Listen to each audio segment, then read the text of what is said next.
I've recently discovered the hard way what the dark night of the soul is and what it means. Having just recently gone through it, I still think I'm going through it. So I do not pretend in any way to be an expert on the subject, but I just thought there are a lot of AI generated videos out there on the topic, but there are quite a few, spiritual mentors and guides talking about this subject, obviously. Um, some very well known, but there are not too many people talking about their own personal experiences. And I know it can be a very polarizing, very lonely, very frightening, very overwhelming experience. So I just wanted to briefly talk a little bit about my experience. I did not know what the Dark Night of the Soul was. I did not ever go looking for it. I have not ever studied anything along those lines, so I was not even familiar with this terminology. But it was the weirdest thing. I think I'd heard the phrase somewhere in passing, somewhere along the lines, just somewhere in, I don't know where, in a book or something. But when it hit me, I knew what it was. I've been in a depression when I was a teenager. I've been, very down and had moments of depression, moments of grief, moments of loss, moments, really difficult moments in my life. I've never had anything that hit me quite as hard as this. And this was like, the only way I can describe it is being kind of just mowed down by a steam train. And it's like you've fallen into a void. You've fallen into the darkest, deepest, blackest void. And it's not even a hole because you just feel like you're free falling. You don't know if you're going to hit the bottom. You do eventually know when you've hit the bottom and you pray that that's the bottom. But it is a kind of darkness that I've never known and I've never seen.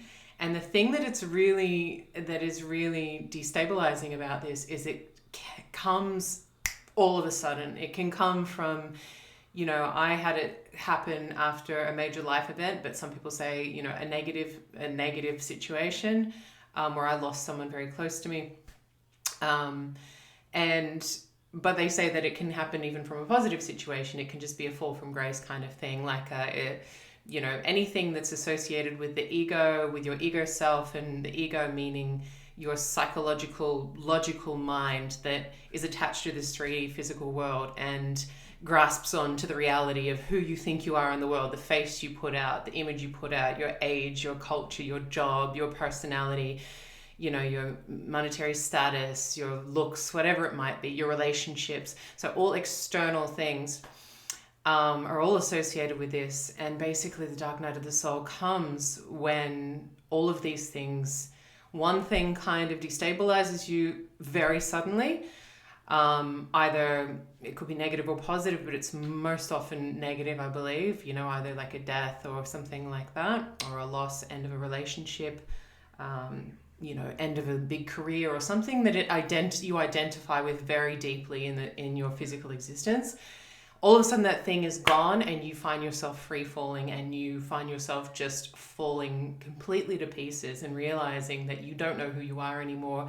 Everything you thought existed, everything you thought was keeping you up, was propping you up in this 3D reality, all at once, like a house of cards, just crumbles. And it can be really confronting and really terrifying and just really overwhelming and all-consuming. So for me, just to tell you a little bit about my experience, because like I said, I'm not an expert, but just for those of you who might want to share in others' experiences and just hear a little bit about it, because I was very curious, and like I said, I still don't think I'm on the other side, but I'm definitely through the worst of it. Because when you're in the worst of it, you're not making videos. Let me put it that way. But so this is why I wanted to share my story a little bit. So for me, it took a process of maybe a couple of months. I'm not sure exactly where it started because this particular life event kind of happened in a bit of a segmented fashion. So, but I was definitely in there for about a couple of months. I know that some people can go, and I'm still in there, and we're probably 3 months in at this point.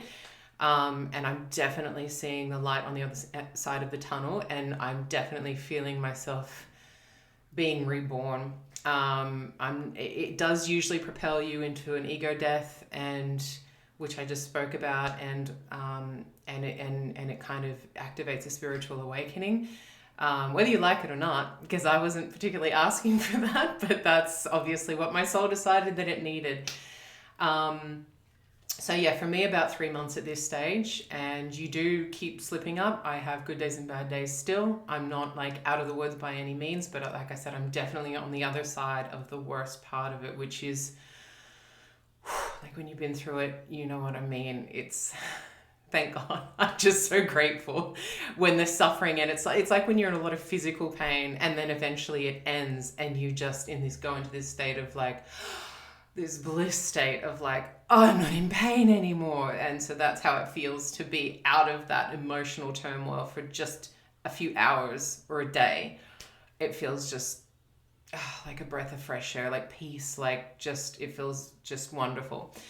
But yeah, so about 3 months through the process, and I'm still evolving, still, coming back out of my, of my former self in so many ways.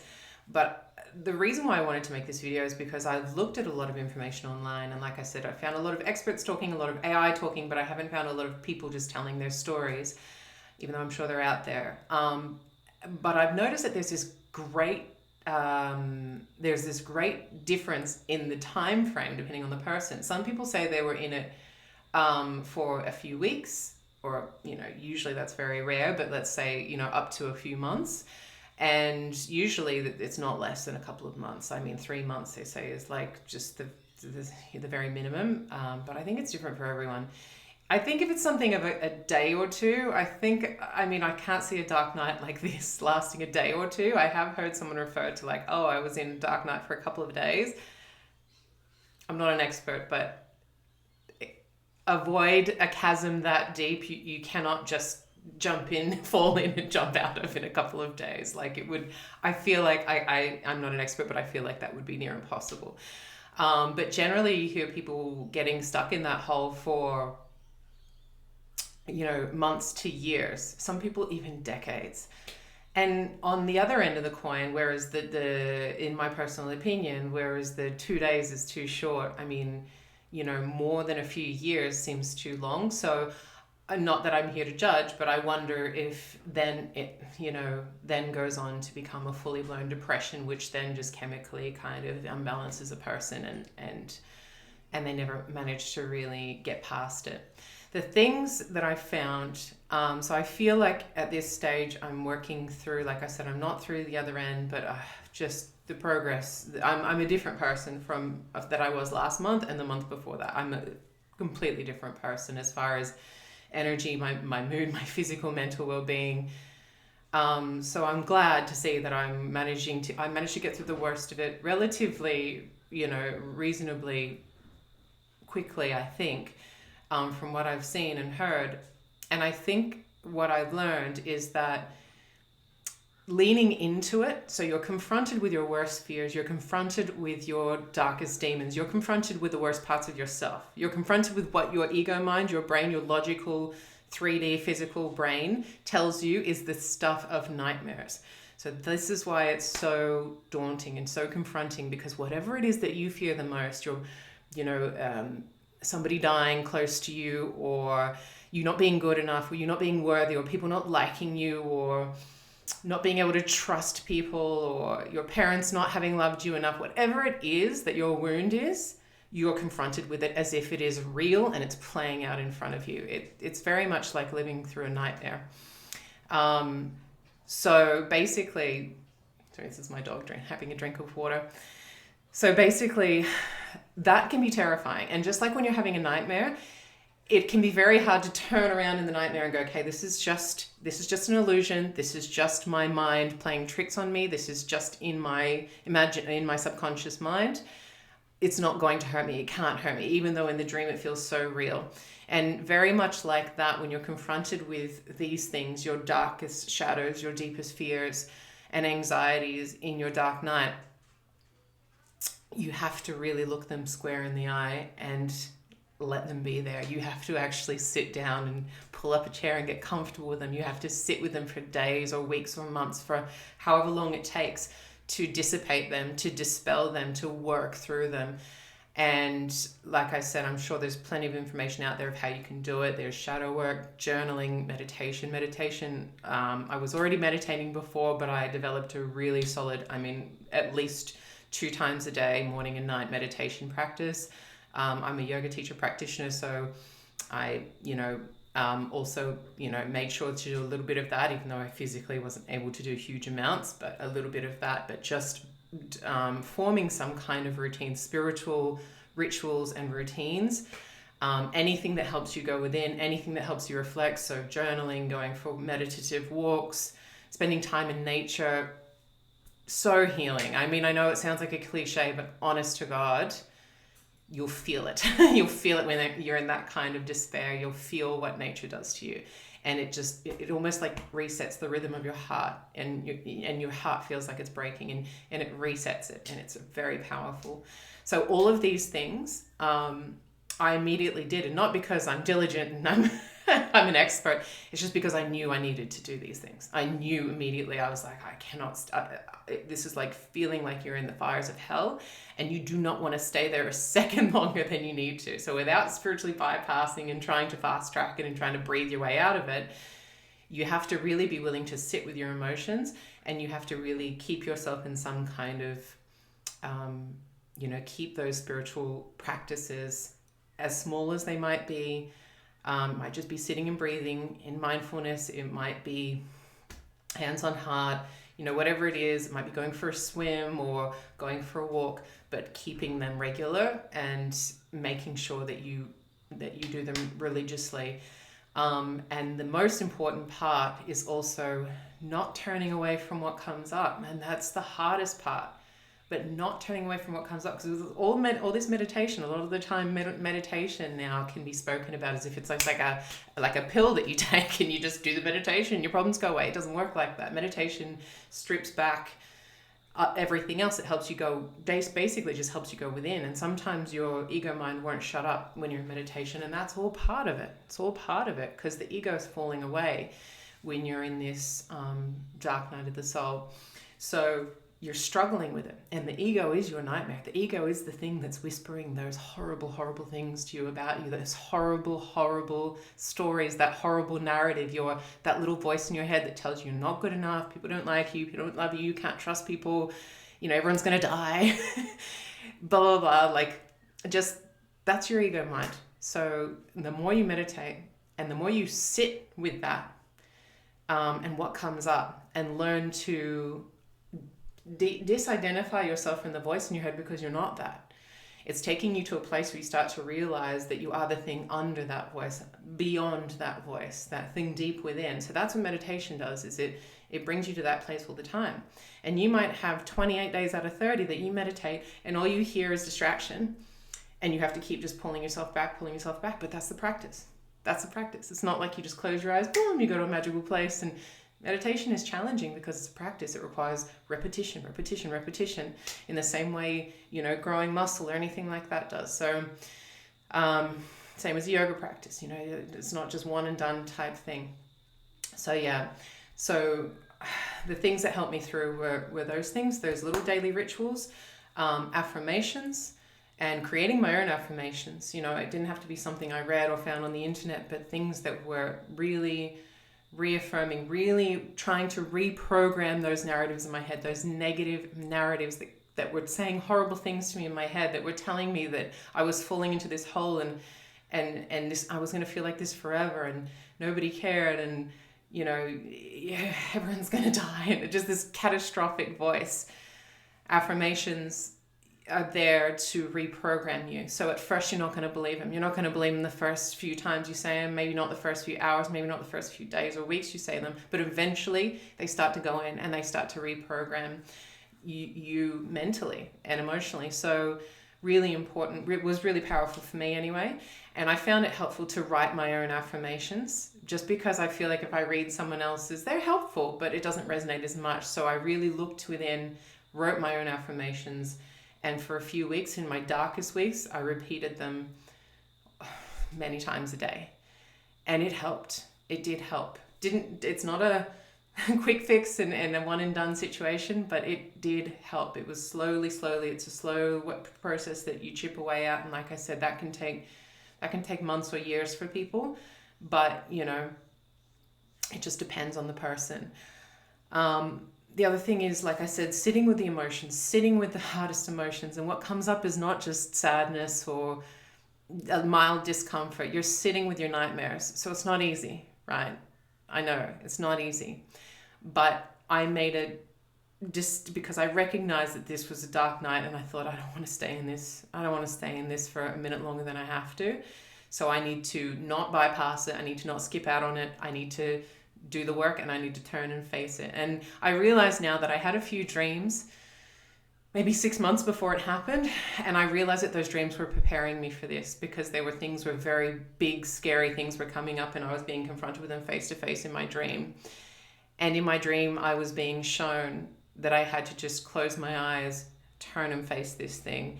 And if I closed my eyes, I realized that this thing couldn't actually hurt me, that it seemed big and scary and terrifying, and everyone else in the room was terrified, and it was going to kill everyone. It was like this big creature.